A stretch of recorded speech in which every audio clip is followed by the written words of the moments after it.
Patuloy na inaalam ng mga otoridad ang sanhi ng pagkamatay ng tatlong batang nasawi matapos maligo sa isang ilog sa Negros Oriental. Sa paunang investigasyon ng BFAR at DNR, posibleng nahaluan ng pesticide ang ilog. Balitang hatid ni Sherry Ann Torres.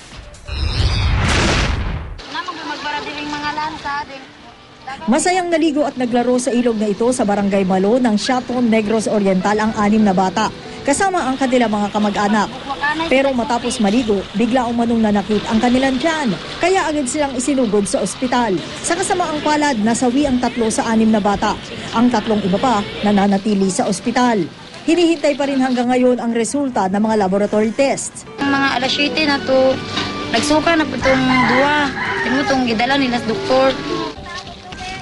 Kwento naman ang pinsan ng mga biktima, may nakita raw siyang mga nakalutang na isda sa ilog noong naliligo ang mga bata.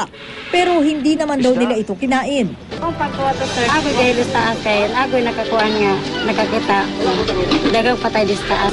Sa ngayon, 2 anggulo ang tinitingnan ng Chaton Police. O baka mayroong naghuhugas ng mga lalagyan ng mga poison or spray ng mga palay. Iniimbestigahan na ang insidente ng Bureau of Fisheries and Aquatic Resources at Department of Environment and Natural Resources. Ito yung mga chemicals na ginagamit sa pag-bloom ng mangga, pangpabunga ng mangga. At ito'y pinaglaruan ng mga bata, dinala sa ilog, siguro hinugasan. Tapos doon sila lumangoy. At kaya immediately may isang casualty. Paring may naghuhugas na mga sprayers nila doon sa ilog. Yung mga pang-spray ng mga insects. Pero hindi tayo sigurado doon. At tayo imbestigahan natin para makuha natin kung ano talaga ang nangyari. Ang Malo River ay pinagkukunan ng pagkain at pambentang isda. Gayon din ang inumin at irigasyon sa mga taniman. Ayon sa DNR, mabilis naman daw ang agos ng ilog. Kaya di raw malayong natunaw na ang kemikal sakali mang may humalo rito.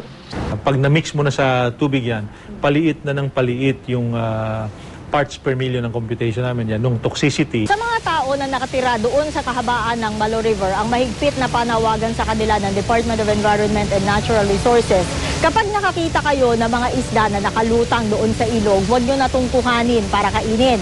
Bagkus, alisin nyo raw ito doon sa ilog at idiretso nyong ibaon sa lupa. Dahil kapag pinilit nyo siyang kainin, malamang pati kayo malason din. Sherry Ann Torres, GMA News.